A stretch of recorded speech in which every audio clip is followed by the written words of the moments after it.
what even is spirituality? Because there have been so many moments in my life where I was like, oh, that's not spiritual, or that person's not spiritual. And it just has began to put me down this process of like, what does it mean to be spiritual? Is there certain things that are spiritual and certain things that are not spiritual? Because actually, when I look back on my life, I look back at all the moments where I was unspiritual or unaligned or just kind of like at a lost moment, and maybe even doing things that I would judge people for doing. I now, in retrospect, now that I'm in the future, I look at those moments as being deeply spiritual moments for me, because without those moments, I wouldn't have gotten to where I'm at. And it seems like actually those lost moments are where the real spiritual nectar kind of lies, because you're forced to do the work. It's easy to be spiritual when you're all kind of happy and everything's going good, but when it comes down to it, when it comes down to the suffering, that's where the real work takes place. And like an example that we've all had in our own lives is just like being in a relationship. We've all been heartbroken. I've been heartbroken a few times, and like in those moments when you're just heartbroken, you can't eat, and like you just feel like you're never gonna love again, and you don't even know who you are because you've been so dependent on this other person.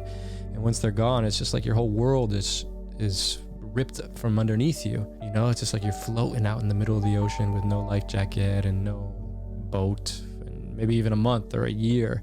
But eventually you come out the other end stronger, with a deeper connection, with a more deeper understanding to who you are as a person, because you were just so lost, and now you're like, now I know who I am. And the next year you're more prepared for a future relationship, about your needs and about what's best for you and best for the other person, because you've had this experience. We don't think about those moments as being spiritual, but actually a relationship is a deeply spiritual practice. Love is looking at someone in the eyes, and you look deep into their eyes, and it's like you see for a moment the mystery of like the whole universe.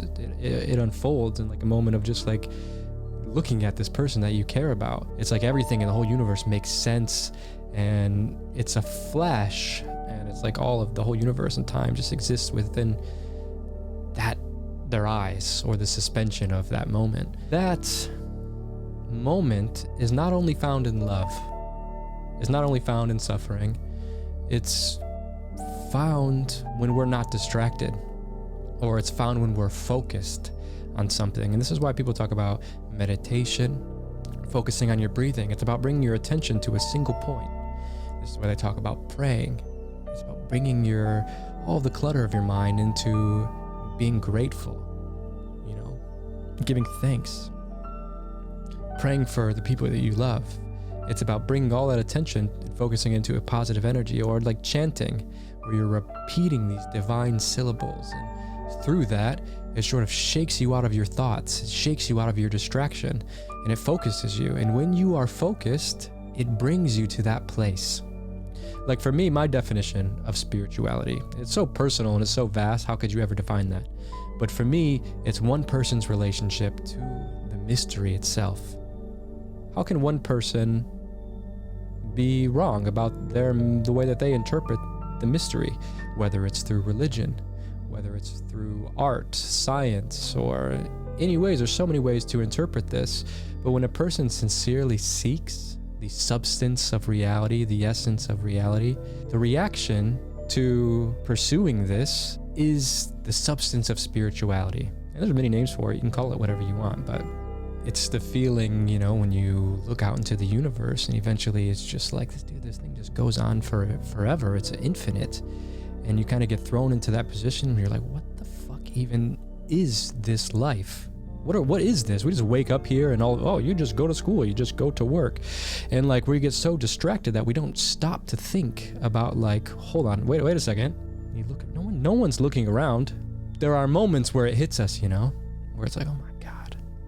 But the thing is, it's so crazy to think about the mystery of our own predicaments, the mystery of our own lives, that you can't think about it, because if you think about it, how would this society function? But see, that's the trick. That's the trick, because We're all looking for a revolution within our own lives. We're all looking for a revolution within our culture, our society, our governments, every single micro, macrocosm of our existence. We're seeking revolution, right? New Year's resolutions, how to overthrow the corruption that we're forced to live upon, protesting in the streets, boycotting.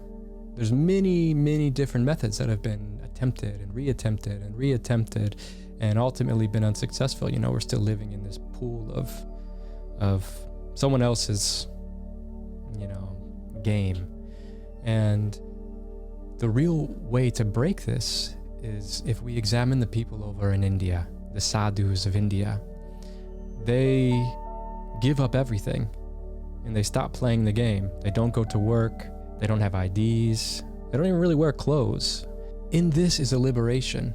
And it's not like they're very strict people. You hang out with them and they're very funny people and they love life and they just have this inward discipline where they're not giving all that energy out into the hallucinations of our existence. Hallucinations meaning like culture.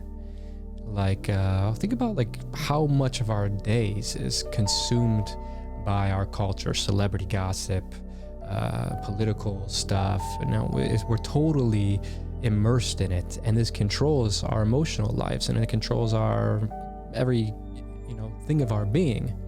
It's actually like Jesus, you know, and Jesus, for example, when he says like someone hits him, turn the other cheek, let them hit the other side.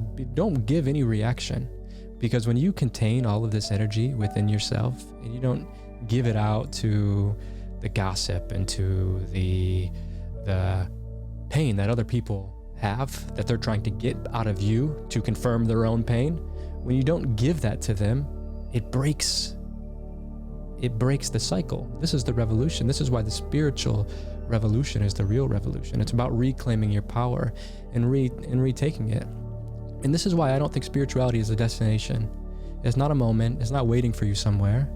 It's actually here now in this moment. It's just something that even if you don't realize it, it's still here. But the moment that you do realize it is when things begin to change. Ramana Maharshi said that the greatest gift you can offer the world is your own self-realization. I think it's important for all of us to realize that every step that we take is divine. As the Buddha walked along the Ganga and he went through his process, lost all his followers and, you know, was starving himself, and now he's going through this awakening and his whole process. And he looked behind him and there's, you know, the footprints behind him of all the past and all the things he went through. Oh, I was wrong about spirituality. All right there in the footprints. But he kept moving forward. And just like you in your own life, if you're shuffling, stumbling through all of this, and if you look back, you know, you got your same footprints back there. What I'm trying to say is that those footprints, the Buddha's footprints, your footprints, Jesus's footprints, any of our footprints, it's all pressed into the source of the same mystery. The Buddhahood that the Buddha realized is just your soul. He realized his soul. You realized your soul. It's all the same thing. We're all in the same mystery. That mystery is the substance of spirituality. It doesn't matter if you're unaligned or you don't know it's there, because it's still there. This divine silence in the background of all the changing noises that we're too distracted by. This thing is just there. The Buddhahood, the soul. So there is nothing that is unspiritual, because all things are happening within that. And all things, even suffering, are trying to point towards that, trying to awaken us towards that, especially suffering. Neem Karoli Baba once said that it's better to see God in everything than to try to figure it out. And I agree with that. It really is. It's better to see God in everything than to try to figure it out. What is the source? And, well, I don't know. That's your practice. However you want to engage in seeking that source and seeking that mystery is spiritual. And no matter how you do it, it's all valid. And I guess that's my point.